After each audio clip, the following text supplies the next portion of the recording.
जो लोग ये टच करने वाले टॉपिक पे पवन भैया के अगेंस्ट में बात कर रहे हैं, मैं उनको एक बात बोलना चाहूंगा कि पवन सिंह एक एक्टर है। अच्छे एक्टर के खून में होता है एंटरटेन करना, मजाक करना। This is very normal.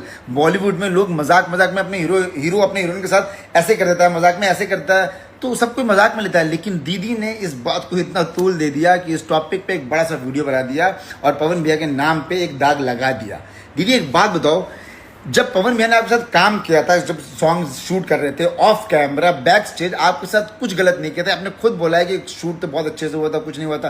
तो जो इंसान ऑफ कैमरा बैक स्टेज आपके साथ कुछ गलत नहीं किया, गलत इंटेंशन से आपको टच नहीं किया, वो इंसान ऑन कैमरा पब्लिकली इतना बड़ा चेहरा आपके साथ गलत कैसे कर सकता है? सोचने वाली बात है। लेकिन फिर भी आपने बिना ये सोचे कि एक लड़की अगर लड़के के सामने हमारे देश में कुछ बोलती है, लड़के के लिए कुछ बोलती है, तो उस लड़की की ही बात को तवज्जो दी जाती है। आपने उनके अगेंस्ट में बोल दिया, वो भी उस इंसान के लिए जिसने आपको इतना बड़ा काम दिया। चलिए ठीक है, भगवान है, सब देख रहा है, आपको भी देख रहा है, हमें भी।